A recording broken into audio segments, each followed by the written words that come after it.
uma das perguntas, Guilherme, foi essa lembrança, né, sobre o Vitória. Queria que você contasse um pouco mais, né, desse 2020, 2021. Você que teve um momento muito bom no Vitória. Quais são as lembranças que você tem do Rubro Negro? Hoje é aniversário do Vitória, inclusive, né? Já dei meus parabéns, já, hein?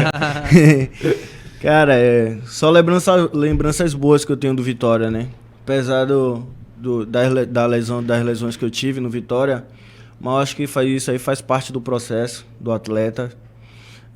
Como eu falei, né? Não responsabilizo o Vitória por nada. Eu acho que eu, Guilherme, como atleta, tomei algumas decisões erradas, errei em algumas escolhas, mas isso faz a gente amadurecer também, né? Como pessoa e como atleta. Mas tive boas lembranças, cara. Joguei em grandes estádios, bons com momentos, grandes jogadores, bons momentos também na minha carreira. Como eu falei, foi o principal momento que eu tive. Fiz gols, né? Sim, Fiz dois gols. Exato. Meu primeiro como profissional também foi com Vitória na Ilha do Retiro. Ilha do Retiro não, na Arena Pernambuco, contra o Sport. Sim. Na Copa do Nordeste. Fiz outro contra o Figueirense no Barradão. Mas foi uma experiência. Os dois foram chutes de fora da área. Fora da área. Exato. É a especialidade da casa, né? Então, foram grandes campeonatos que eu joguei também. Vitória me abriu as portas de eu jogar grandes competições. Joguei Copa do Brasil, joguei 2 Série B, joguei 2 Copas do Nordeste, joguei Baiano.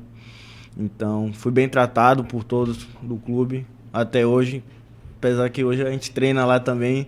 Posso rever grandes amigos, apesar que só restou um, né? Só restou Arcanjo.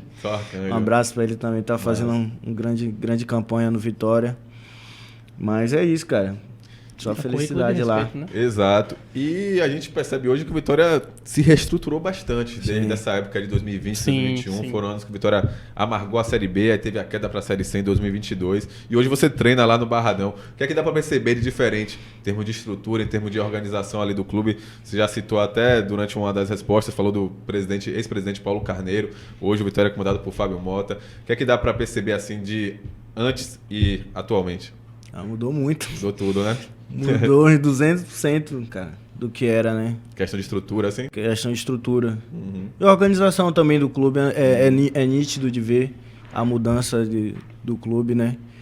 Acho que naquela época a gente sofreu muito também pela questão financeira do clube. Estrutural, no entanto, que o Vitória sempre teve uma grande estrutura. Sim, do seu terreno, do seu campo ali. Exato. O Barradão também nunca deixou a desejar em gramado, de estrutura. Verdade. Mas a estrutura em si, né, do clube, de maquinário, de equipamento, dos LEDs do Barradão, sim, dos campos do sem treinamento, cara.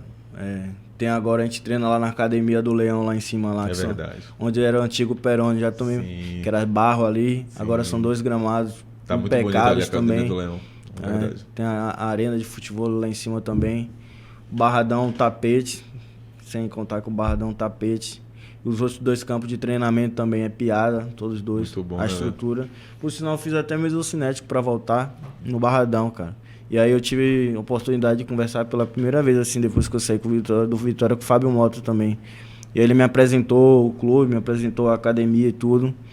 Mas é nítido a diferença que tem do Vitória do passado pro Vitória de agora, né?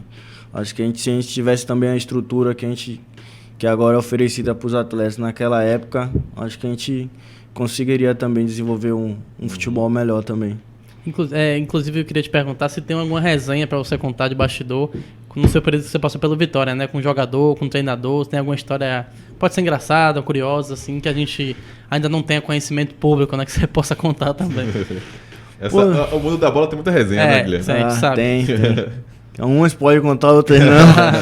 Mas, cara, eu tive um treinador, Wagner Lopes, cara. Por sinal, foi o ano que a gente caiu. E aí, a gente... No Vitória? No Vitória. Foi no ano que caiu pra C. Que aí a gente vivia uma loucura no Barradão, porque acabou que a gente dependia só da gente e tal. E ele era naturalizado chinês, cara. Ele era treinador, ele era naturalizado chinês. Chinês, japonês, alguma coisa assim. Ele jogou uma Copa do Mundo, cara. E aí, ele chegou, ele era muito ditador. Então ele tinha muita regra. Então, tipo... Linha dura. Ele tinha que chegar 1h30 antes do treino. E eu era obrigado a fazer borrachinha e tudo, cara. E ele fazia muita reunião com a gente, pô. Só que, tipo, nós somos baianos, a gente tem mania de cruzar os braços e ficar com o braço para trás. E como ele fazia muita reunião, tipo assim, o jogador já tava meio... Pô, a gente tava brigando pelo rebaixamento e ele, tipo... conversando, e a gente, pô, vamos pro campo, vamos treinar, vamos trabalhar e tal. E aí a gente ficava muito de braço cruzado, cara. E ele entendia muito o que o povo fala que é língua de leitura corporal, leitura corporal, cara. E aí... E ele falava e eu, tipo, a gente ficava assim, ele... Ô, Reni, você tá nervoso com alguma coisa? Eu falei, não, tô de boa. Ele, e por que você tá de braço cruzado? Eu falei... Nada, pô, tô escutando você falar. Ele falou, não, acho que quando você tá de braço cruzado é que você não tá muito afim de receber informação. Era alguma coisa assim. Eu falei, eu não sabia não, cara. Aí ele falou, não, quando alguém falar, você tem que prestar atenção e ficar com os braços normal. Eu falei, pô, mas eu não sabia disso. Ele você tem que aprender língua de sinais e tal. Aí eu falei, cara, imagina. Deus. E ele fazia muita gente contar piada, cara. Todo dia tinha que um contar piada, pô. Pô, e contar piada, a gente no rebaixamento, a gente tinha que contar piada, pô.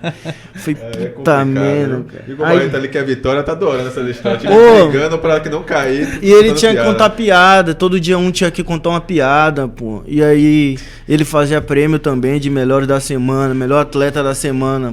Wagner Lopes. Lopes. Né?